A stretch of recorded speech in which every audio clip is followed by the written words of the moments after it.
Mis queridos emprendedores y emprendedoras, bienvenidos a su podcast con los emprendeduros, donde esta vez todos nuestros holders de todas nuestras miniaturas, aquellos top fans que tenemos en los emprendedores, que siente muy chido poder decir eso, estamos contestando todas sus preguntas el día de hoy, con el único, el inigualable y la ayuda del siempre comprendente, siempre inteligente, siempre potente, el gran Rodrigo Navarro, que nos está dando todo el insight del día de hoy. Así es, y en vivo y en directo desde el Web3 con el magnífico Alejandro, con el magnate de los NFTs, con el dios de la mercadotecnia, el mismísimo creador de tecnología y creador de todo esto que estamos alrededor de nosotros ahorita mismo, el mismísimo Alejandro Salomón. Muchísimas gracias, Ro, por esa introducción. Y también tenemos al gran Sergio Chávez detrás de los teclados, que nos está ayudando literalmente a transmitir en vivo y en directo con todos ustedes. Como ustedes saben, este es un episodio desde el metaverso, donde estamos en vivo con todos nuestros holders, como habíamos platicado, nuestros top 150, si quieren verlo así, suscriptores, y vamos a contestar específicamente sus preguntas. Y para todos ustedes que tengan alguna miniatura y digan, oye, pero es que yo no sabía de esto, ¿dónde se enteraron? Métanse a nuestro Discord de creadores y ahí tenemos un espacio especialmente para los emprendedores. Vamos a dejarles todos los enlaces aquí abajo para que los puedan ver todos, para quien se quiera unir a la plática.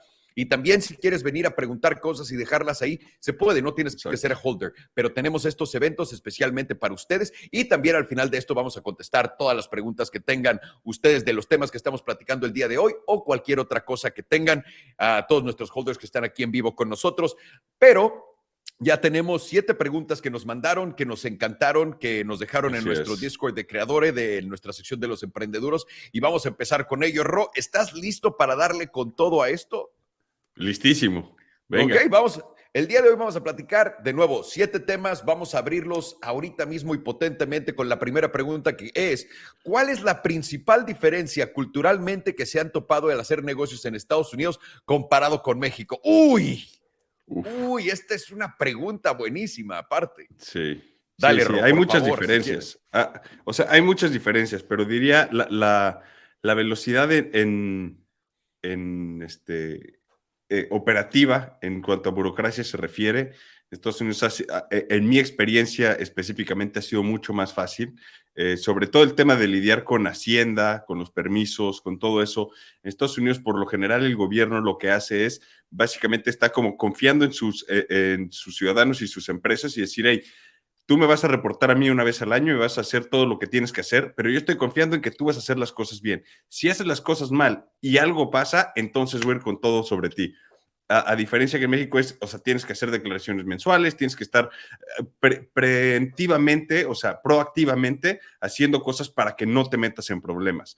Es algo como, es un poco distinto la manera en la que tienes que acercarte a también el cómo constituir una empresa, que tienes que ir con un notario, el registro civil, tener que ir al SAT para sacar tu RFC y demás. En Estados Unidos se manda un correo para sacar tu EIN, que es tu RFC, y en un día te lo dan y listo, no tuviste que ir a ninguna oficina, el SAT no tuviste que hacer nada, presentarte, hacer cosas. O sea, al final del día es como la forma de operabilidad es mucho más abierta en Estados Unidos que México. Entiendo que México ha avanzado muchísimo de donde estaba. O sea, hace 10 años cuando estábamos abriendo empresas en México comparado con hace unos pocos años, sí hay diferencia, está mucho más rápido y demás, pero sigue siendo muy difícil todo el tema de burocracia, los permisos, todo, y más o sea, suena terrible, pero por la corrupción en los niveles más bajos de México. Y ese es el problema, que en Estados Unidos nadie está diciendo que no hay corrupción. Por supuesto que hay, y se llama lobbying, nada más que es legal y es en los niveles más altos. El problema es que en México todos los procesos necesitan o sea, esa grasita, ¿no? O sea, para que pase y esas mordidas y demás. Y es algo que realmente molesta a todos los emprendedores porque, o sea, no debería de ser así. O sea, el gobierno debería estar ahí para hacer el mejor clima económico posible para que los negocios puedan operar de la mejor manera, porque al final es lo que trae prosperidad a los ciudadanos y a la sociedad en general, que se genere riqueza, que se genere valor, riqueza, productos, servicios, de todo, o sea, y que no te estén metiendo el pie cuando, pues simplemente solo para operar. Y eso ha sido, pues en mi experiencia, la diferencia más grande.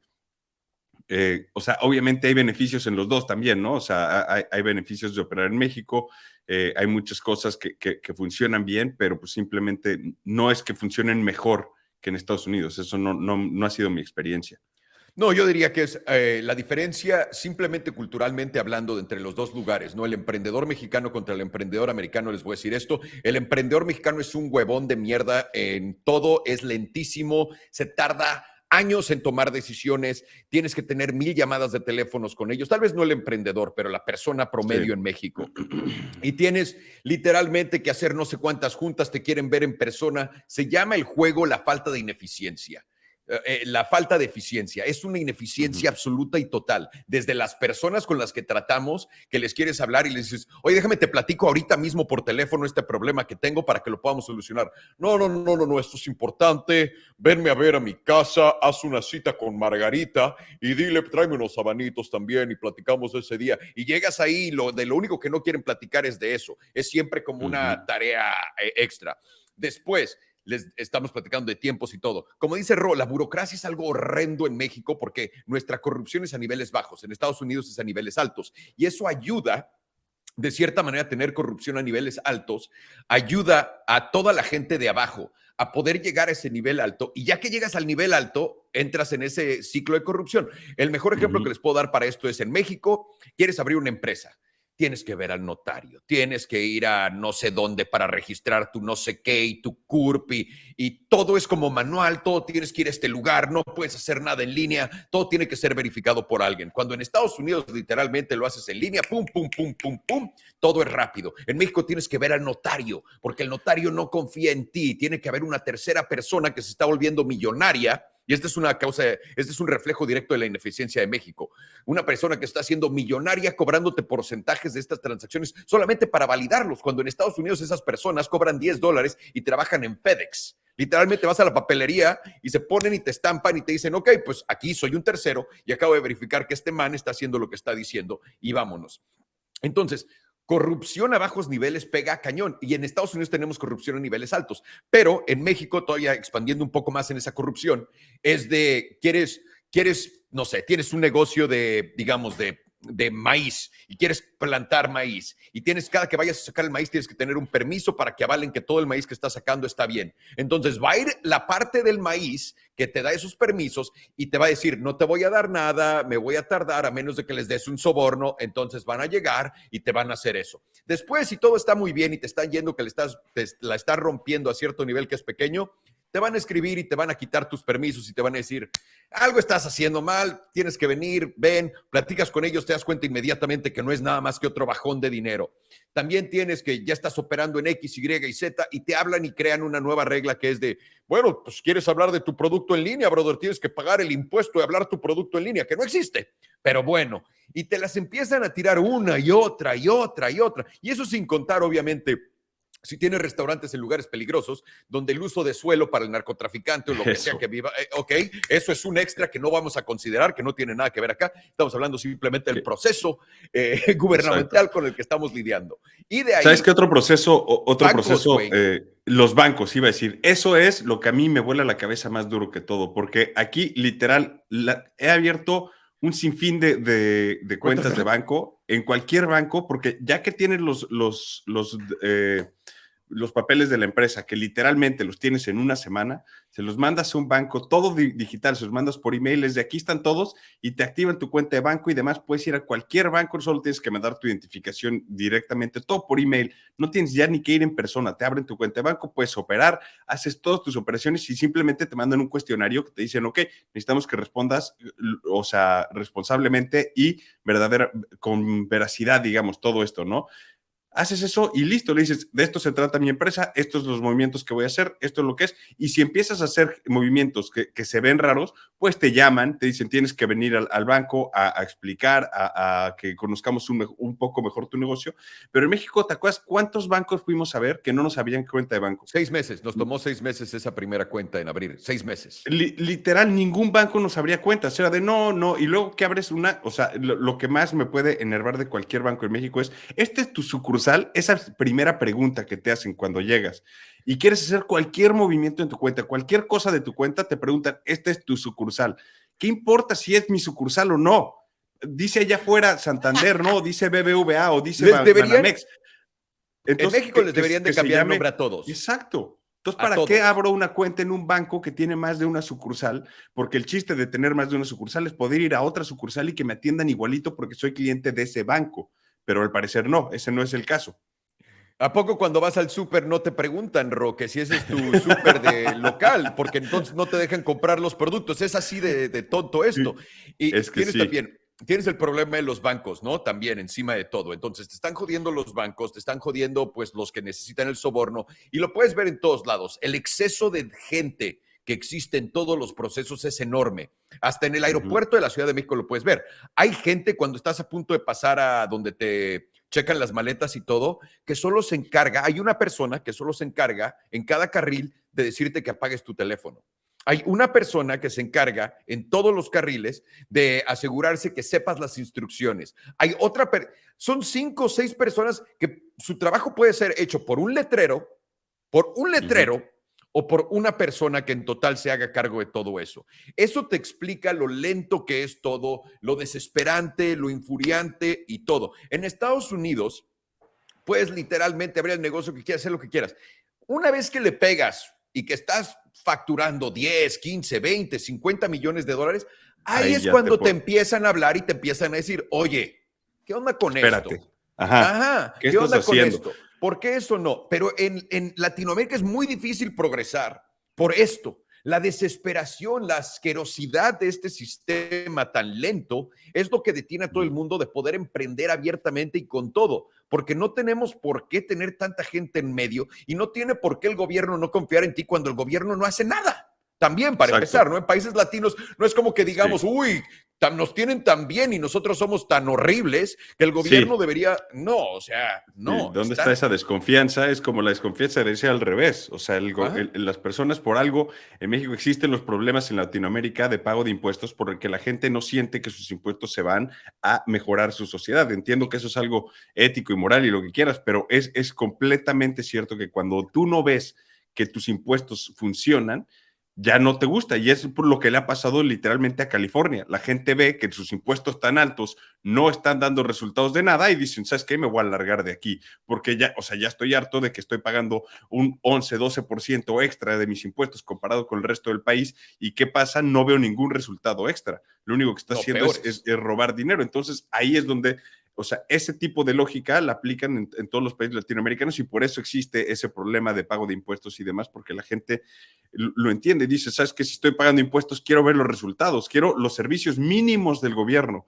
quiero seguridad en vez de que vengan a tener que pedirme uso de suelo, quiero servicios sanitarios básicos, quiero que las calles estén bien hechas, no llenas de baches enfrente de mi negocio, no quiero que la gente cada vez que venga se le ponche una llanta. O sea, ese tipo de cosas, o sea, son servicios que el gobierno no te está dando, pero sí, cada vez que tú facturas un peso tienes que pagarle 50 centavos de cada peso. Y es ahí donde dices, espérate, ¿dónde está el Y te, apoyo a los emprendedores para poder generar ese ambiente que pueda prosperar más fácil? No, y es lo que necesitamos en Latinoamérica, poder prosperar, para poder salir adelante, nosotros tenemos que construir. ¿Qué es lo que hace Estados Unidos tan grande? El hecho que tenga tantas compañías mundiales. Y nosotros no podemos crear compañías mundiales porque no tenemos incentivos fiscales, olvídate de eso. Tienes al fisco detrás de ti cada mes pidiéndote que declares impuestos, cada mes, Sí, como si nosotros estuviéramos detrás de ellos cada mes de, ¿ya hiciste la obra que ibas a hacer? Porque lo exacto, prometiste. Ahí está ¿dónde está? exacto. Cada mes. No, no, no, pero tú del otro lado eres un criminal cada mes. Y honestamente, hacer negocios en México, Latinoamérica, es de las peores cosas que le puedes hacer a mi alma simplemente por la velocidad. Porque a mí me gusta moverme rápido, porque yo estoy acostumbrado a otra cosa. La gente en México, siempre que trabajamos con ellos, oh, te gusta ir muy rápido, te gusta matar mi espíritu. Es lo que es del otro lado, porque no puede ser que no me puedas contestar una pregunta por correo, por mensaje, por algo y tengas que hacer esto. Así que yo diría, para resumir esto de mi lado, y ahí tú me dirás, Ro, para resumirlo al final, es simplemente la lentitud de todos los procesos por el exceso de burocracia y el exceso de personas que están metidas en medio para llevarse una cucharada de todo lo que hay en ese plato. Sí, de acuerdo, la cantidad de intermediarios, eso se vuelve en ineficiencia y siento que es, o sea, la diferencia cultural más grande que yo he visto es la confianza del gobierno en sus ciudadanos. Eso es lo que es el principio y la base de todos estos problemas. Entonces, para mí ahí está la diferencia más grande. Y esto estoy hablando de mi experiencia, no estoy diciendo que es exactamente lo que es No, y que conozco todos los negocios en México, pues no, porque no he estado en todos los negocios en México ni en Estados Unidos tampoco, pero nuestra no, experiencia lo que hemos hecho es suficiente para entender esta diferencia cultural tan grande. Potente, correcto, correcto. Y ahora sí vamos a pasar a la segunda pregunta de nuestro segundo emprendedor que nos mandó preguntando, sabiendo las capacidades de talento que hay en México, Sudamérica, ¿por qué ustedes creen que no se ha desarrollado un hub tecnológico, que no haya salido tantas empresas disruptivas en este ramo? ¿Por qué? Porque, digo, lo acabamos de platicar, ¿no? Pero ¿por qué crees que sea que no tengamos ese tipo de empresas? Es una buena segunda pregunta porque resume un poco justo lo que estábamos diciendo antes. O sea, no tenemos ese hub, esa creación de valor tan importante que deberíamos de tener. Y sí se ha intentado, no es como que no se ha intentado. El gobierno de Jalisco, me acuerdo que estaba ofreciendo incentivos fiscales a empresas de tecnología que se mudaran a Guadalajara o alguna ciudad ahí en Jalisco, no me acuerdo exactamente en dónde, pero querían crear ese Silicon Valley mexicano, ¿no? O sea, crear esa generación de valor, esa concentración de cerebros, de tecnología dentro de una ciudad por donde realmente es lo que hizo Silicon Valley mejor que nadie y lo que ha hecho Austin, por ejemplo. Silicon Valley empezó ofreciendo sus incentivos fiscales. Después Austin lo vio y dijo, Austin literal fue de, ¿sabes qué? Yo voy a ofrecer incentivos fiscales a todas las empresas ya grandes de tecnología que muden sus headquarters acá. Yo les voy a dar incentivos fiscales por los siguientes 5 o 10 años.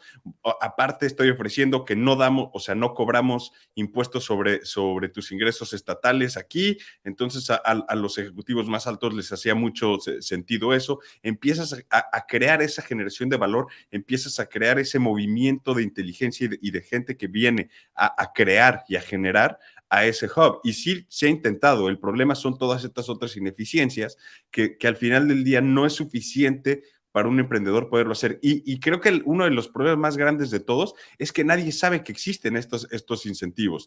Y si no eres suficientemente bueno comunicando que estos incentivos existen, ¿cómo esperas que tengan resultados? Porque es como tener el mejor producto del mundo sin que nadie sepa que existe.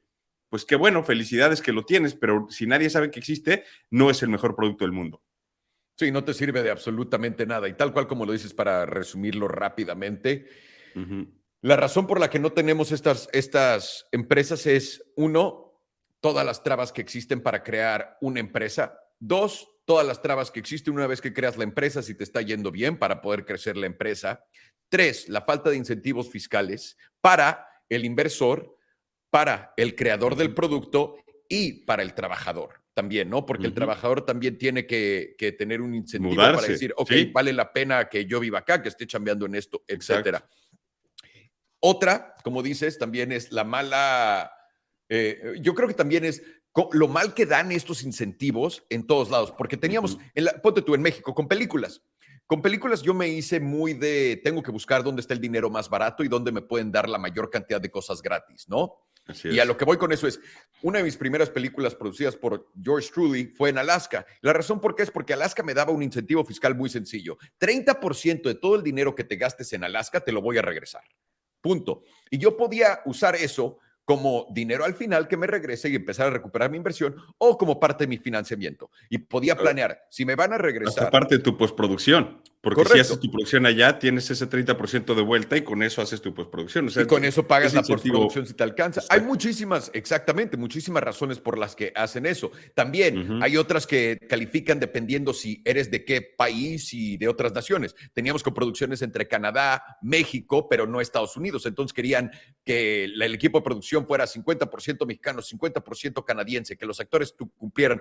Todos estos incentivos fiscales siempre me hicieron buscar los mejores lugares para poder sacar la mayor cantidad de dinero, ya sea por adelantado, ya sea como inversión, ya sea como retorno, de lo que sea. Y nuestros emprendedores en todo el mundo no tienen idea que estos incentivos fiscales existen en ningún lado. Eso es número uno y se me hace que mucha gente tiene que empezar a también ponerse las pilas y empezar a buscar estas cosas. Dos, así es.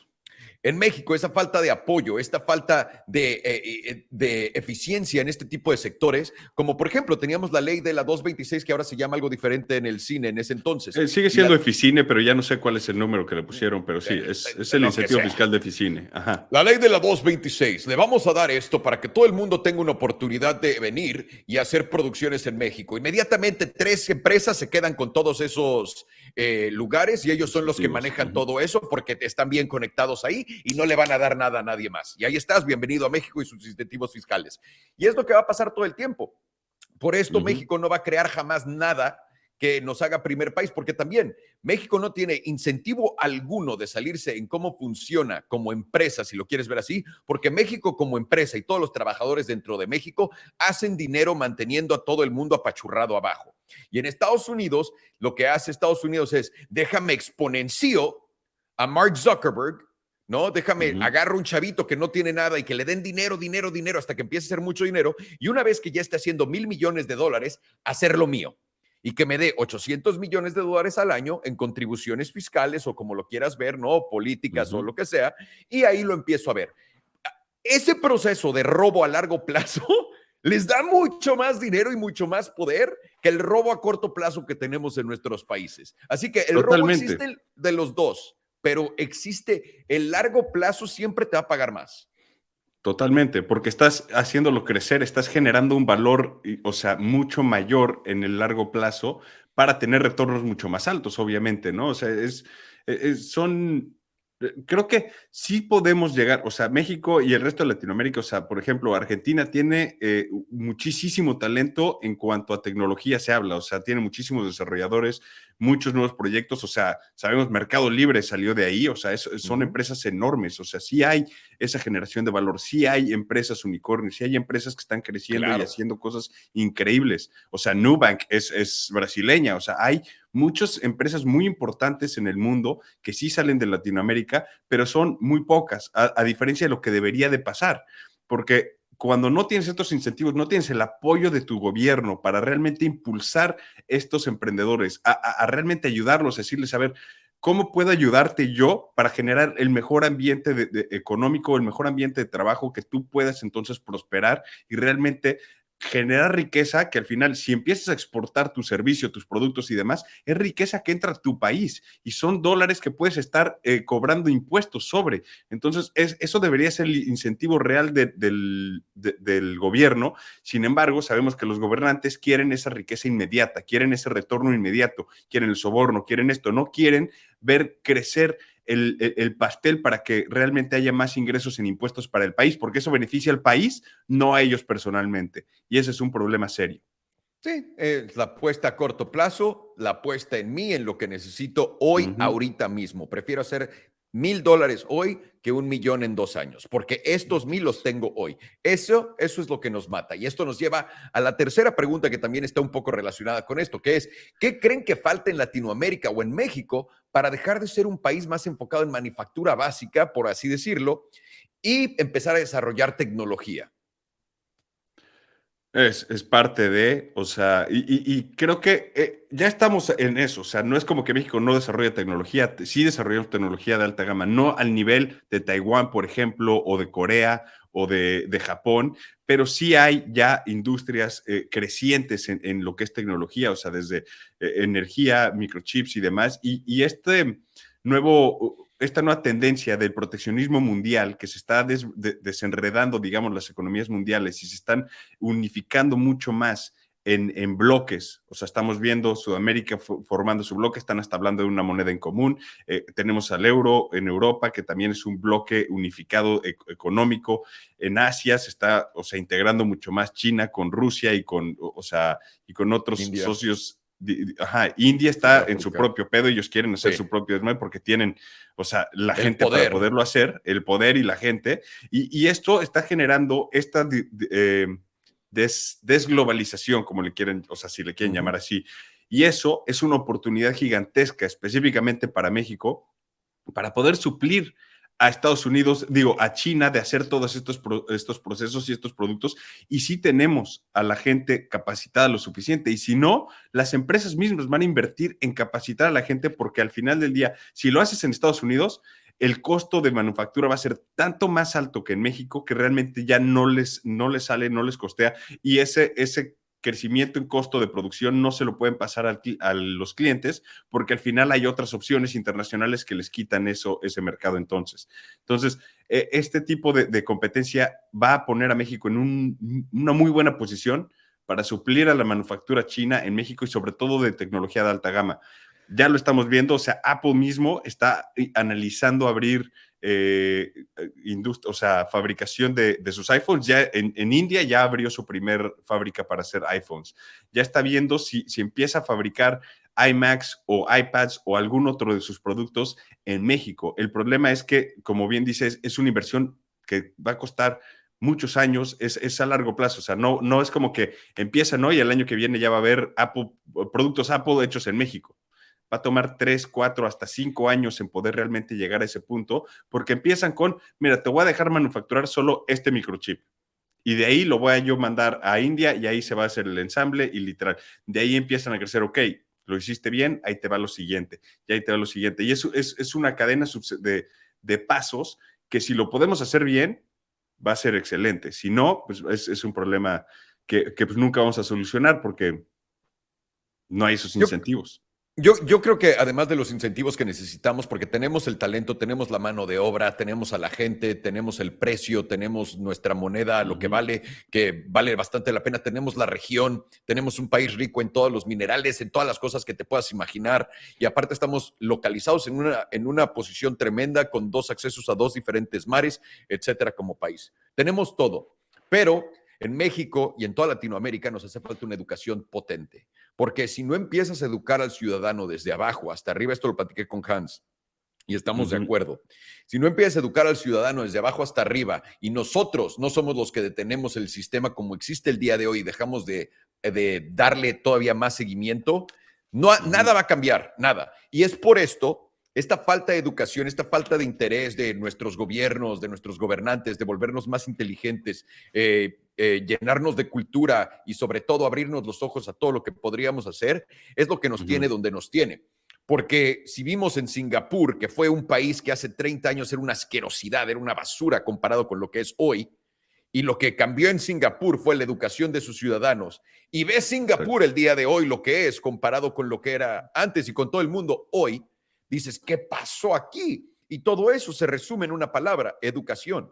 Y si nuestra gente no tiene educación, y no nada más es educación de apréndete esto, aprende a sumar, aprende a restar, pero educación en general, de cómo se debe vivir, Cívica. cómo funciona la vida cívica, legal, ética, todo, Sí.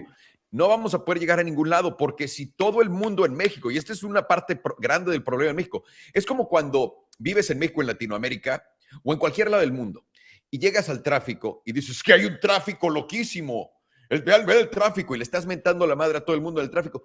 Tú también eres el tráfico. Tú en ese momento eres parte del problema, eres parte del tráfico, pero como tú te estás viendo a ti mismo, ves como el problema externo alrededor de ti y no siendo tú. Tú eres el tráfico, tú eres la cama, el principio, el inicio de esta corrupción asquerosa que no cambia. Cuando le das dinero a un policía para que pase no sé qué, cuando haces X, Y o Z, cuando no cambia tu actitud, porque te das cuenta que es así o no hay de otra, y mucha gente va a decir, pero es que no ha cambiado esto a través del tiempo, y les decimos esto como gente que vendemos productos en diferentes países y también en México, ¿cuánto fraude cuando vendemos relojes en Estados Unidos hay comparado con México? No, casi nulo. O sea, en México nos forzó a tener que solicitar identificación oficial, copia de la tarjeta y demás, porque al final mandas el reloj, luego hacen un contracargo, dicen, no, a mí nunca me llegó, no hice nada y no sé qué, y se queda el reloj, tú no tienes ni el dinero ni el reloj y el que pierde es el comerciante. O sea, y eso, como bien dices, Ale, eso es cultural, porque en México, simplemente pensar, no nada más México, Latinoamérica, idolizamos, correcto, o sea, idolatramos a la vida del narco, ¿no? Porque es como, dinero fácil, mujeres, dinero, Mucho alcohol, cash. bebidas, todo lo que quieras. Pero esa vida del narco, o sea, simplemente, pues es ilegal, o sea, y como lo queramos ver, sigue, o sea, por cualquier razón, por cuál sea ilegal, o sea, no nos vamos a meter en el tema de por qué son las drogas ilegales y demás, es una vida ilegal que estamos idolatrando, que vemos como algo, wow, míralo nada más, o sea, todo lo que está haciendo es como, no, ¿por qué no estamos idolatrando a las personas que realmente están haciendo un cambio importante en el país o que están generando valor o que están dando empleo, que están realmente haciendo cosas positivas para el país? Esos deberían de ser los verdaderos héroes y líderes que estamos idolatrando. Y eso es, como bien dices, es cuestión cultural. Desde el momento en que nosotros decidamos, vamos a cambiar esto, tiene que empezar desde el suelo. Y eso toma generaciones, así como diste muy bien el ejemplo de Singapur, fue o sea, algo generacional.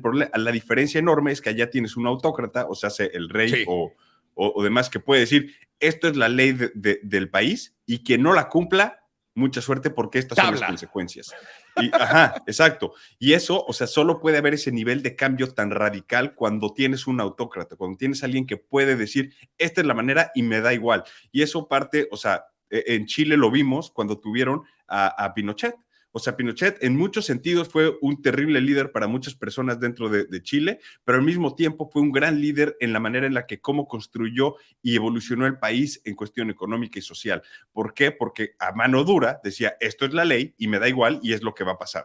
Y al final del día tiene o sea, sus partes negativas, obviamente, no estoy diciendo que sea bueno, o sea, cuánta gente mató y oprimió y Ah, demás, no, claro.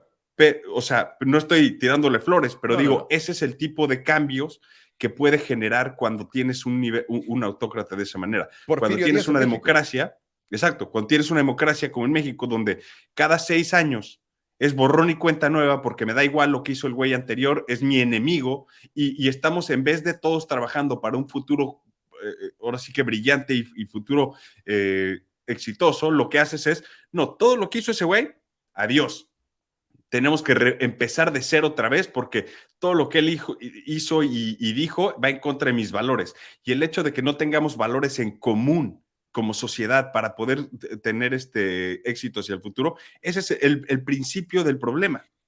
Correcto, sí. Y entre todos también, porque estamos buscando el de ahorita, hoy, rápido, fácil, dámelo todo, porque eso a mí se me había olvidado hasta que empezamos a llevar negocios a México, de Uh que -huh. tenías que ser amigo del presidente o de la gente que está alrededor del partido, porque esa gente, cada que cambian, esa gente ya que estaba con ellos, pues los ven como malos. Entonces, ellos mismos cambian su alianza política, se venden, se regalan al otro partido para volver a estar en el círculo. Y este tipo de cosas no dejan que crezcamos, no dejan que la gente y que la educación llegue a ningún lado, porque no hay lealtad a ti mismo, solo hay lealtad al poder. Y de cierta manera tengo que hacer paréntesis, porque lo que acabas de decir toca algo bastante fuerte, que es, de cierta manera, y esto lo odio, necesitas a una persona fuerte, que es más o menos dictadorilla en los gobiernos y que se queden un rato para poder hacer algo bien. Lo vemos en China, lo vemos en Rusia, y la razón por la que este movimiento de ese lado les está saliendo tan bien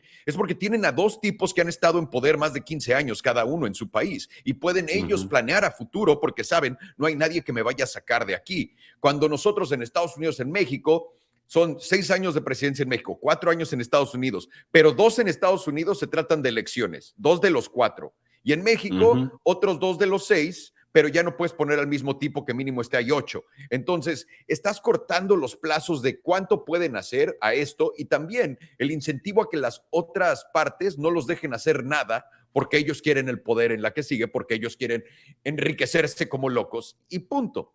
Cultura, cultura, Así es. cultura, educación, educación, educación. ¿Algo más en Sí, esa pregunta?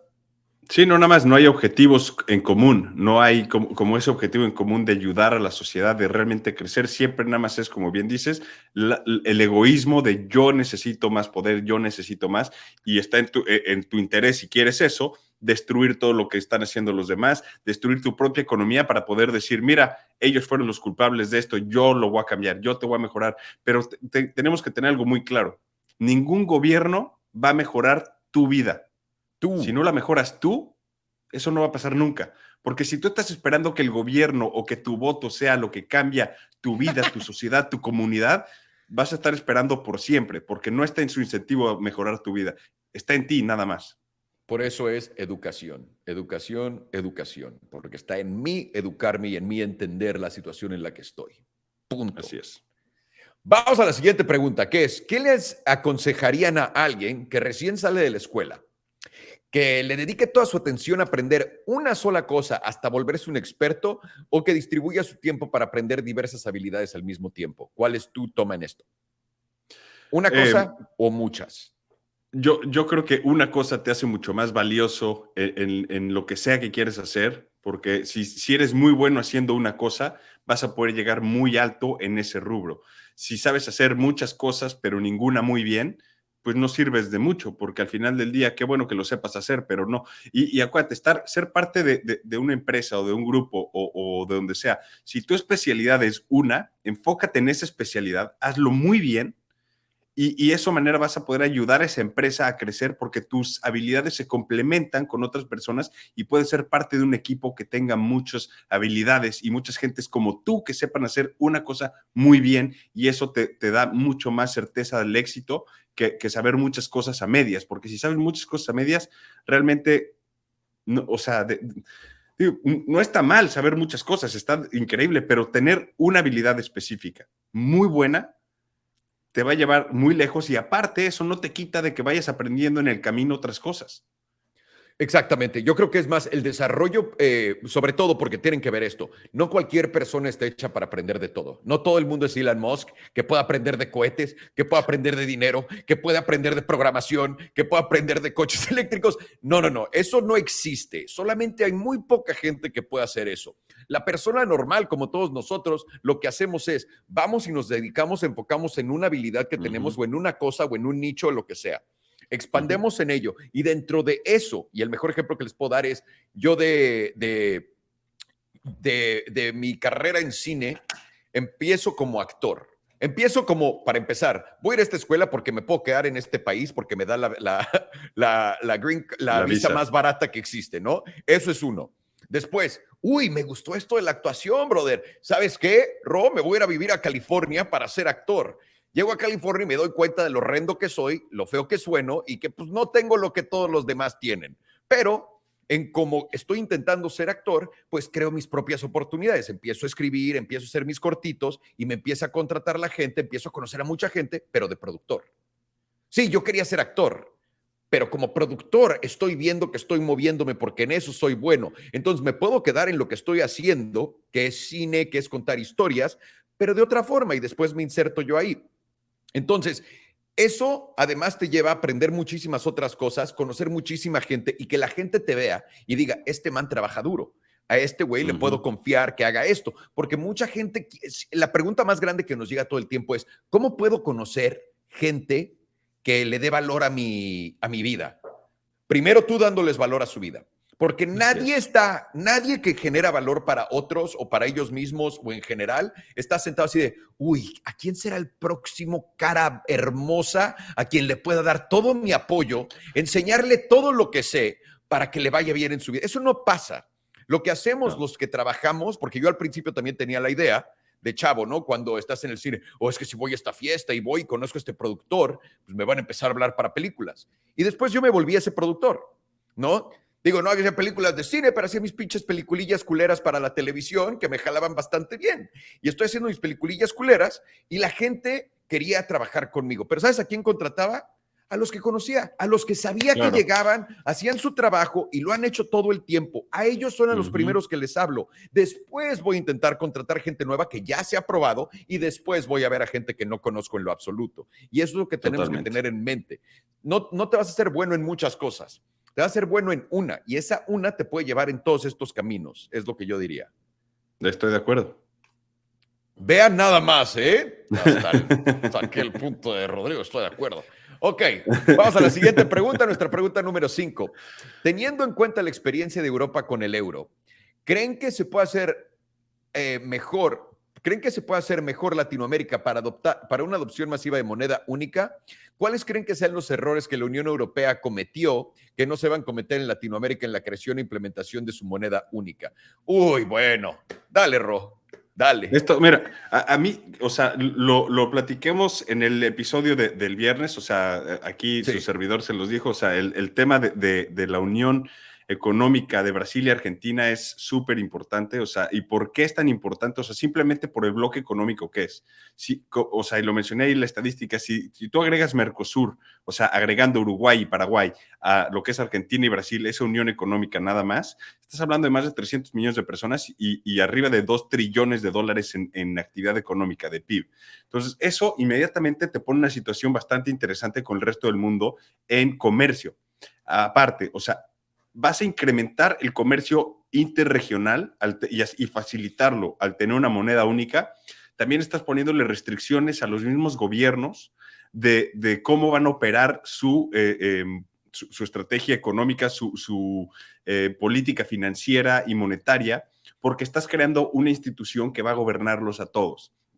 Esta institución va a ser responsable de cómo mantener las tasas de interés, de cómo crear bonos y realmente distribuir ese tipo de ingresos locales, ¿no? Obviamente, como en Europa, los países tienen la habilidad de crear bonos locales también. O sea, no tienen un techo y un límite. Y eso es bueno, ponerles techos y límites, porque hemos visto lo que pasa cuando no hay techos y límites. Ves ese Venezuela, brother, o sea, también estás viendo cómo, o sea, Argentina tiene inflación de 268% en un año.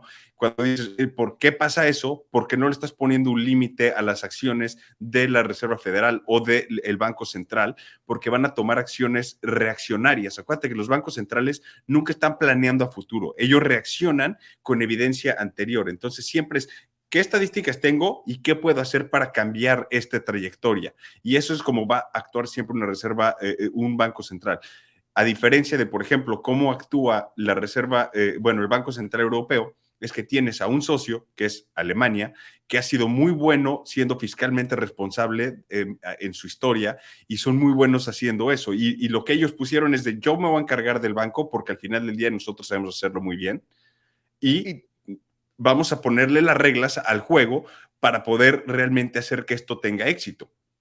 Porque si yo dejo que Grecia, Portugal, España u otros países sean los que van a decidir hacia dónde va la política monetaria europea, ¿qué es lo que va a pasar? Pues simplemente vamos a estar viviendo lo mismo que ellos viven cada 5 o 10 años. Entonces, y eso es algo que creo que se puede hacer muy bien en Latinoamérica. O sea, si esta nueva moneda, sea lo que sea que le llamen, o sea, el AMERO, como le quieran llamar, no importa. Esta moneda, si se puede implementar de manera correcta y empiezan a unirse otros países, incluidos Chile, incluidos Colombia, incluido Venezuela, o sea, esta no nada más va a generar más comercio regional, va a poder, o sea, generar también como una buena forma de comercio internacional, donde, ¿sabes qué? Esta moneda se va a volver también una moneda importante en el mundo, en las carteras y reservas de monedas internacionales alrededor del mundo. Y más importante de todo, le va a generar estabilidad política a la región, porque esto le quita a los gobernantes regionales las herramientas que tienen para poder sabotearse ellos mismos, que por lo general es lo que pasa, lo hemos visto en Argentina una y otra vez. Ajá. Entonces, si tú le quitas esas herramientas a los gobernantes de poderse sabotear a ellos mismos y les das esa estabilidad económica mínimo, ya el tema político y social se vuelve el único enfoque y eso te puede generar mucho más prosperidad. Sí, yo creo que, bueno, si vamos simplemente a qué podemos hacer para que sea una moneda que funcione, sobre todo viendo lo que está pasando en Europa, etcétera, voy a empezar a decir esto. El sistema de Fiat es un Ponzi scheme, es una gran pirámide tremenda y potente que no tiene nada detrás. Y estamos quemándola tal cual como funciona en un sistema de mega endeudamiento que va a tener que explotar a cierto punto. No importa lo que pase, la deuda sigue creciendo y ahora está creciendo a niveles exponenciales.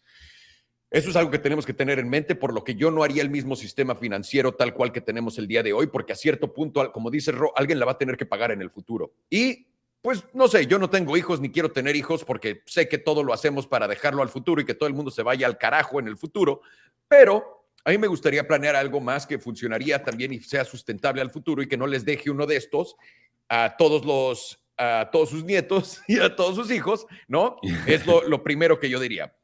Dos, como yo empezaría a hacer esto, sería un sistema de intercambio tal cual como lo propone el BRICS, que literalmente, digamos que agarramos todas las reservas de oro de todos los países participantes en este tipo de intercambio y lo único que vamos a ofrecer es un tratado de libre comercio como el que tiene la zona europea entre todos nosotros. Y la fluctuación de precios, todo el intercambio internacional entre naciones se puede hacer con este tipo de moneda. Y esa moneda la tengo amarrada a un valor que no es expandible, ¿no? Porque de cierta forma, si solamente haces una moneda que fuera basada en el oro, no puedes generar nuevo valor, no puedes generar riqueza porque estás limitado a cierta cantidad de dinero que puedas imprimir.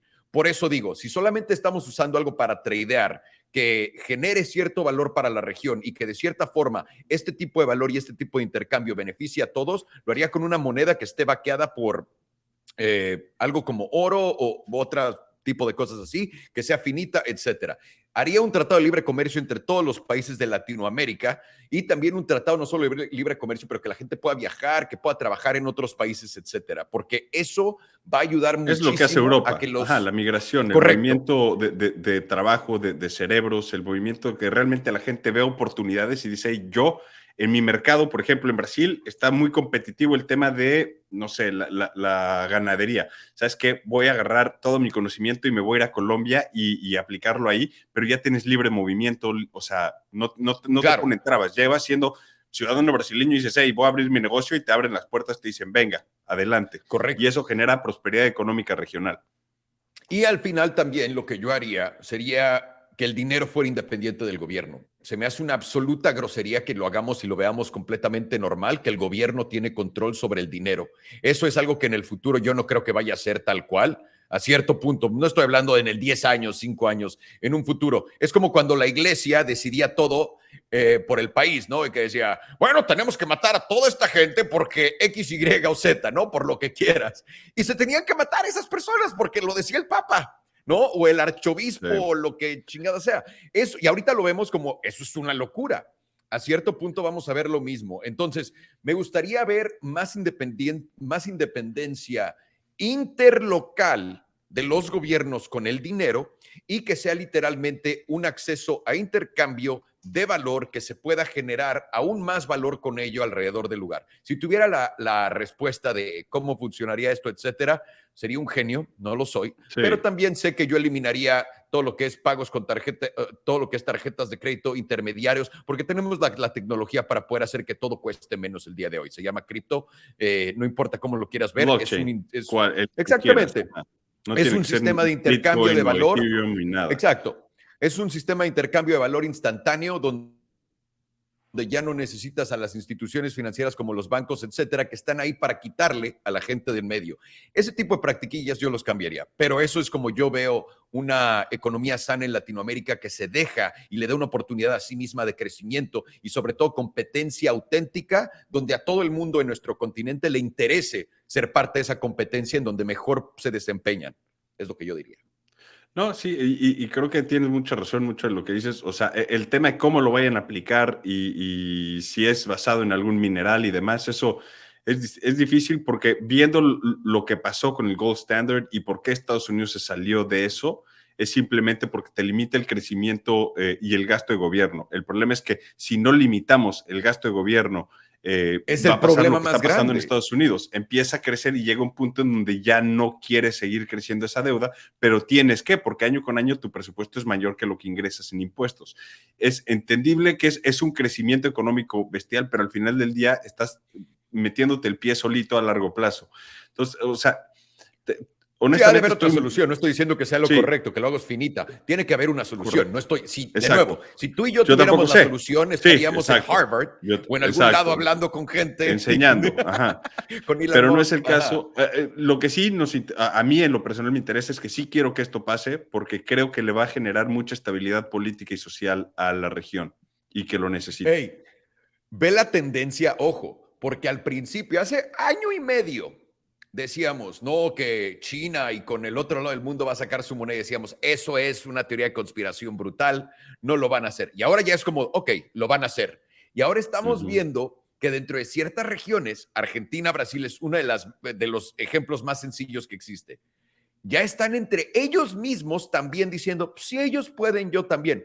Puede que veamos esta tendencia, y te lo voy a decir, como que Lo podemos comparar con streaming. Porque una vez que salió Netflix, ¿no? Estados Unidos y que le fue muy bien, Disney dijo, pues yo también, ¿no? Que es China y todos ellos. Y de ahí NBC Paramount dijo, y todos los demás, sí, todos dijeron, todos. si ellos lo hicieron, lo voy a hacer yo. Y aquí es donde vamos a poder ver algo muy extraño en las próximas 2-3 décadas, que es economías mega independientes unas de otras que puede causar más problemas que soluciones. Ya veamos cómo funciona eso. Y es una tendencia nueva. Es nada más algo que ver y disfrutar a largo plazo y cómo nos lleva el Chile a todos, porque nos va a llevar el Chile con esto y que todo el mundo va a querer ser Netflix de las monedas, ¿no? Y vayamos a nuestra siguiente pregunta. ¿Qué ven como mejor negocio, venta mayorista o minorista, teniendo en cuenta que poca gente tiene su alcance en redes sociales? ¿Qué te gusta más a ti, Ro?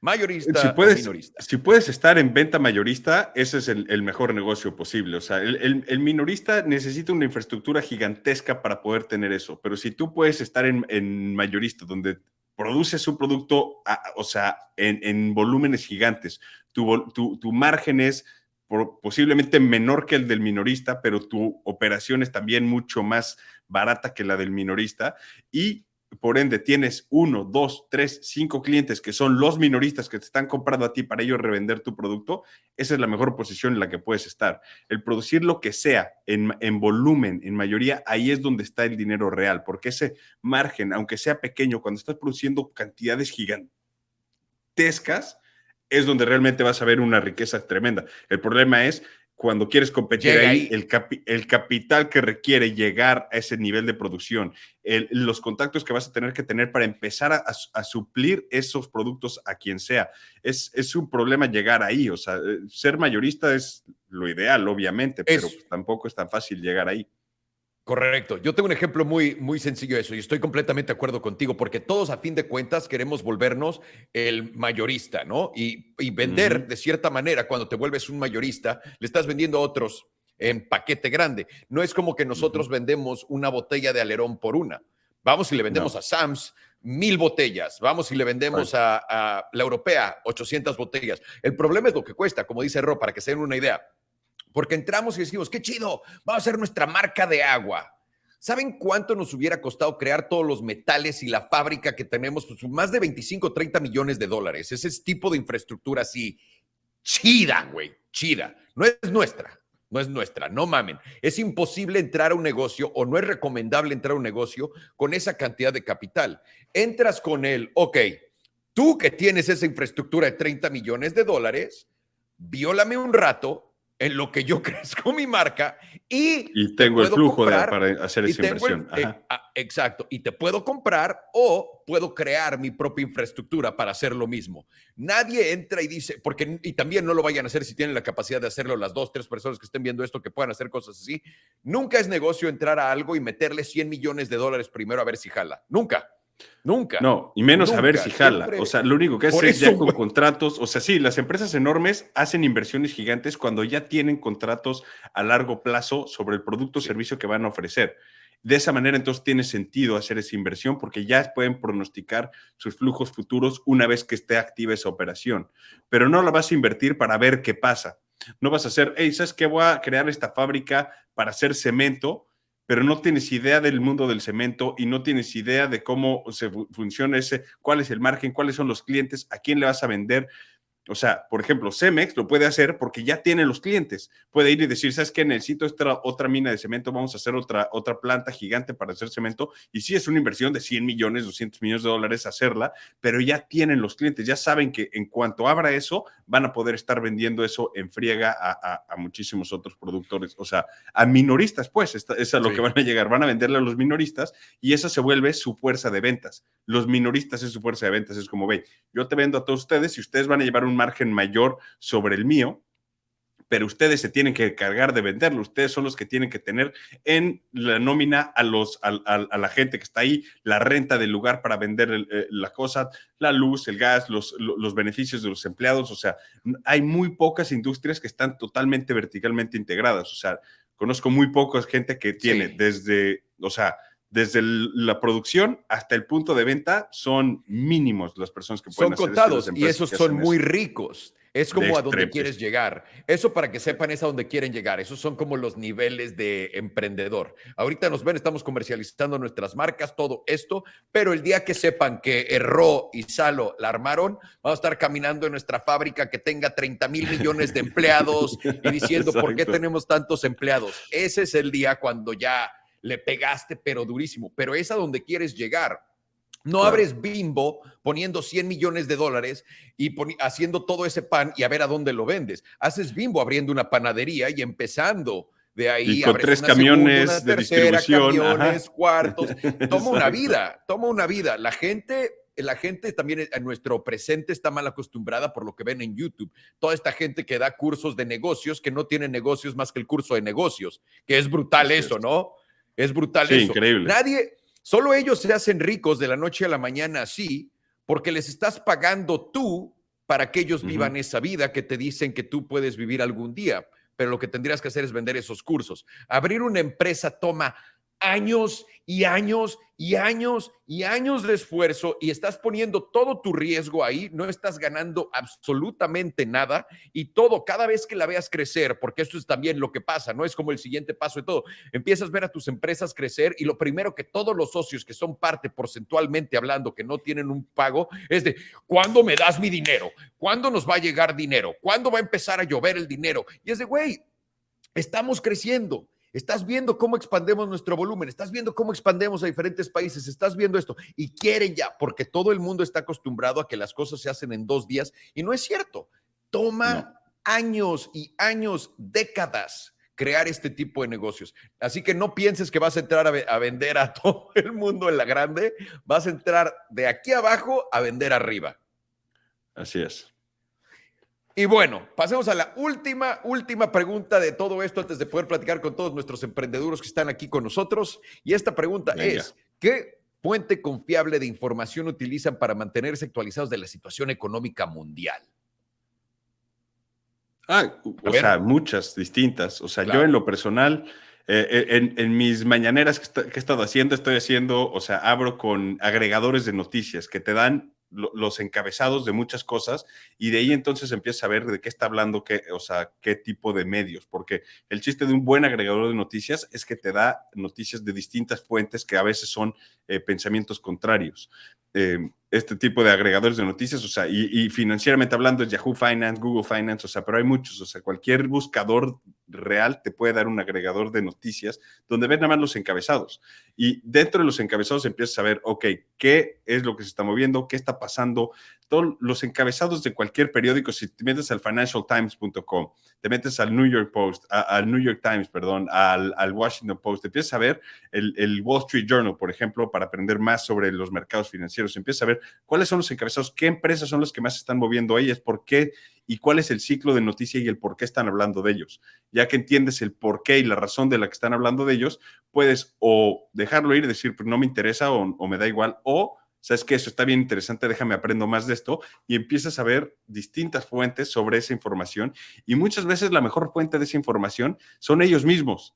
En los sitios web de las páginas de las empresas, ellos tienen comunicados de prensa directos donde ellos te están diciendo qué es lo que quieres que sepas. O sea, ya la interpretación de ese comunicado es lo que estás leyendo en las noticias. Muchas veces es mejor ir directamente a la fuente y que te digan, a ver, esto es lo que queremos comunicar, y de ahí entonces ves cuál es la opinión de los demás, porque acuérdense que casi todos los artículos que están leyendo hoy día son opiniones, no son verídicos, no son, o sea, no nada más son estadísticas o noticia, es una opinión de una persona sobre una noticia. Correcto, tenemos que entender que noticias son personas escribiendo lo que pasó de todas maneras, ¿no? Y en medio de eso también existe el conflicto de interés de quién es su jefe y quién paga sus cuentas y pues eso tiene también que ver a qué lado le tiran y qué no. Yo lo que hago es es bastante diferente a lo que yo creo cualquier persona hace porque soy un pendejo, no por nada más, pero como me siento un gran CEO, lo que hago es busco a la gente, que la gente respete cañón en cierto rubro, ¿no? Si quiero aprender de economía y finanzas, ¿no? De, digamos, la economía de Europa, voy a escuchar a los economistas más duros que hablen de ese tema y yo me voy a informar de lo que ellos están diciendo, voy a ver todo. Y por cierto, me meto a ver cada que alguien comparte algo, no discrimino las páginas porque ellos aprendieron ahí. Y del otro lado hago lo mismo, ¿no? Entonces tienes todos los lados. Yo no veo las noticias, yo escucho a los economistas hablar de lo que está pasando porque ellos quieren estar bien. Los economistas tienen su ego enfrente de ellos y lo que ellos quieren es atinarle y darte la mejor versión de lo que esté pasando para que la gente diga en el futuro, wow, él fue el que le atinó, aquí va a haber una recesión y se puedan hacer de un hombre. Por lo que esa información para mí vale mucho más que la que voy a leer en CNN, en Fox News, etcétera. Eso es una. Dos, cuando tengo a la gente más inteligente del mundo que está dando su información gratis y la puedo comparar una con otra, me deja a mí sentirme como si yo fuera su jefe y puedo tomar con mi racionalización o mi racionamiento, no sé cómo se dice, perdón. Tu razonamiento. Wow, para que vean a quién están escuchando. Mira, exactamente. Puedo yo razonar de acuerdo a mi verdad y a lo que ellos me están presentando, cuál es la mejor opción. Y a mí me gusta y me fascina escuchar todas las opiniones. No me voy a ir con solo un lado, me gusta que me hagan cambiar de opinión. Eso es algo que tengo abierto. Entonces, economistas, veo todas sus fuentes y no discrimino sus fuentes hasta cuando me pone CNN porque sé lo que estás viendo entonces, sé lo que te estás enfocando, etcétera. Y lo que yo veo, las noticias, los encabezados, etcétera, lo veo como lo que es qué es lo que los medios tradicionales nos están intentando decir el día de hoy. ¿No? Como ahorita nos metimos a Twitter y lo primero que vi fue, hay en tendencias que acaban de explotar un tanque ruso. Y sabes perfectamente que al principio de la guerra, en tendencias en Twitter, lo que hacían era de, vean cómo Vladimir Putin está loco, tiene cáncer, está perdiendo la guerra. Está perdiendo la guerra. Sin dinero. Cada que veías a Putin trendear, ¿no? De que se está perdiendo la guerra, le iba mejor. Entonces te das cuenta de lo que nos están dando y es separarlo ahí. Entonces, para mí una fuente muy grande de información es simplemente gente que es experta, que normalmente no tendría la oportunidad de que ellos me dieran ese análisis. Yo creo que la gente lo vemos para abajo porque está en YouTube, pero yo lo respeto mucho. Entonces, cuando veo a gente muy potente hablando de algo que son expertos, que les encanta, y puedo tener 2, 3 de ese tipo de personas, como el CEOs de hedge funds gigantescos, imagínate, o sea, imagínate el acceso a información que tenemos el día de hoy. Y la gente lo que va en los comentarios es, tú no sabes de qué estás hablando, güey. Es de, estás escuchando a la persona que te está diciendo esto, güey. Te están dando literalmente lo que costaría millones y millones de dólares en salarios gratis de opiniones. Y ahí es donde puedes formar. Entonces, yo trabajo de esa forma, no discrimino fuentes, pero lo que sí también me gusta saber es de qué lado se tira cada fuente, a qué le tiran más, etcétera, para saber cuáles son las pretendencias para cuando yo lea algo, sepa, ok, aquí, si estoy leyendo Fox News, me van a decir que el presidente Trump es el mejor del mundo sin parar y que Biden es una cagada. Vamos a ver qué va a haber en medio de eso. Y normalmente siempre se van de un lado, pero hay veces que sí te la tiran en medio, te traen un muy buen punto y dices, ok, como al reportero de CNBC que despidieron por decir la verdad ¿de qué fue? De Pfizer, de lo de la vacuna. Ah, sí. Que sacó, no, perdón, fue el de Nancy Pelosi, que salió de MSNBC que dijo, esto fue lo que pasó en casa de Paul Pelosi, la cuenta tal cual, lo despiden, dijeron que era mentira y ponen el video y te das cuenta que sí era lo que dijo. Lo que fue, sí. Entonces, ¿por qué despidieron a ese güey? Pero para que se den cuenta. O sea, iba en contra de la narrativa, o sea, es así, o sea. Pero lo que voy es, sí hay de los dos lados, donde encuentres información valiosa porque hay cosas que pasan así. Entonces, no te sesgues a nada más un lado o el otro. Tienes que poder leer de todo y entender qué estás leyendo. Así es. Es el tener la apertura de escuchar distintas opiniones y todo eso. Y es importante recordar que son opiniones. O sea, no todo lo que te estén contando son hechos o estadísticas o demás. O sea, acuérdate, las estadísticas son un fenómeno bastante curioso porque pueden ser usadas de cualquier manera para probar cualquier punto. O sea, yo puedo probar que hay una relación o una correlación entre cualquier variable, siempre y cuando sea estadísticamente viable. ¿Te puedo dar un ejemplo rápido para que la gente lo sepa? Sí. Está el índice de volatilidad. Si lo ves ahorita y te pongo una gráfica del índice de volatilidad, te voy a decir esto. Ha tocado 2 veces el fondo, ¿no? 2. Una en noviembre del 2021 y otra ahorita. Y yo puedo ponerte esta información tal cual, ponerte eso y decirte, esto es lo que pasó, ha tocado 2 veces acá. Y yo no te voy a decir mi opinión, te estoy diciendo literalmente lo que estoy viendo. Y ahora, Si el mercado se cae y hay una recesión, voy a decir, lo decía aquí, güey, Se pasó los dije, antes, fue en noviembre del 2021, antes de que se fuera todo al piso, y ahorita volvió a tocar, entonces, ¿qué esperaban? Se va a ir todo al piso. Pero si no digo nada también y sube, puedo crear otra narrativa de eso, ya sabes. Entonces, la información tiene muchísimas narrativas. La verdad es personal. Hay ciertas cosas que también podemos juzgar en comunidad, pero la verdad es personal y más cuando estás viendo análisis de otras personas, porque a fin de cuentas te están dando la información, le están poniendo enfrente de ti, pero tú eres la última persona que debe de tomar ese análisis y crear el propio y decir y entender, este es mi análisis por X, Y o Z y es tal cual lo que es. Así es. Sí, y justo por eso decía, o sea, el uso de las estadísticas es completamente algo subjetivo, porque al final del día una estadística te puede decir lo que tú quieras aprender de eso y lo que tú quieras asumir sobre eso. Entonces, ese nivel de sesgue va de acuerdo a la narrativa que quieres empujar. Entonces, por eso digo, sí, acuérdense nada más que todo lo que están leyendo son opiniones de personas o análisis de personas que lo están viendo y dicen, esto es lo que yo creo va a pasar. Porque cuando te dicen, esto es lo que va a pasar, es lo que ellos creen que va a pasar. Nadie sabe lo que va a pasar en el futuro. Hay un dicho de Adam Greenspan, que fue el director de la Reserva Federal por casi 20 años. O sea, este güey es una eminencia económica, lo que quieras, y todos los días decía, hemos avanzado tanto en nuestro análisis de mercado, hemos llegado a tantas estadísticas, bots, ¿cómo se llama? Inteligencia artificial y modelos predictivos del mercado y demás. Hemos avanzado tanto en tecnología y seguimos siendo tan buenos prediciendo el mañana que lo fuimos hace 150 años. ¿Qué significa eso? Que nadie sabe qué va a pasar.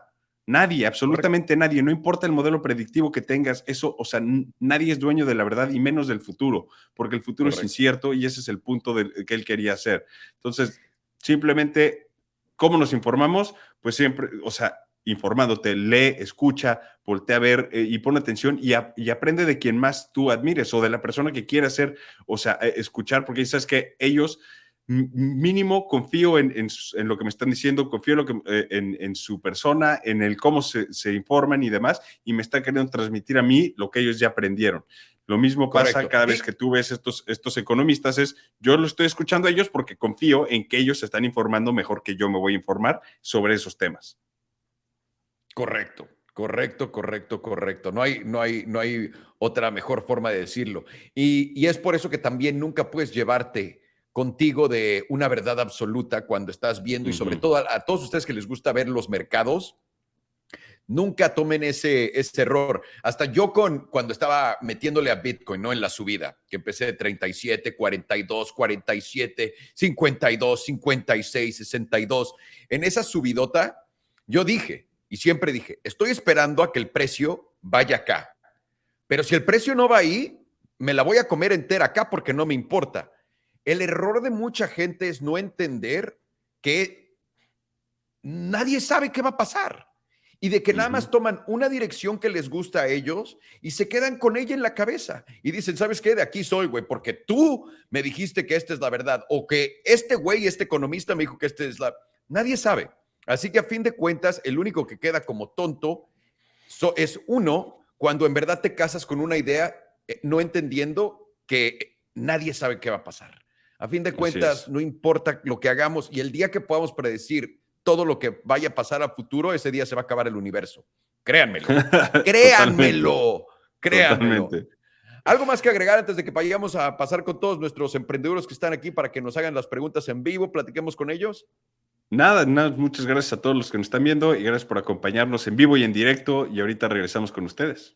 Efectivamente, y para todo el mundo que sepa esto, cada primera semana de mes nos vamos a estar juntando aquí con ustedes, el buen Roy y yo. Les vamos a traer aparte una actualización de mercado mensual junto con la contestada de preguntas. Esta actualización de mercado mensual probablemente solamente se vaya a quedar para ustedes, para que ustedes sepan mes a mes qué está pasando, cómo se ha movido la economía, qué es lo que pasó en los mercados, etcétera, y que sea como un extra para todos nuestros holders y también todas sus preguntas, pero esas sí las vamos a compartir con todos porque no somos egoístas. Bueno, eso. no mucho. Así que vayamos a las preguntas y les vamos a dejar los enlaces aquí abajo para todos ustedes que, de nuevo, si no quieren tener una miniatura, también nos pueden dejar preguntas, pero pues, saben, hay preferencias, carnales, hay preferencias. Aquellos que nos apoyan, se les apoya de vuelta más.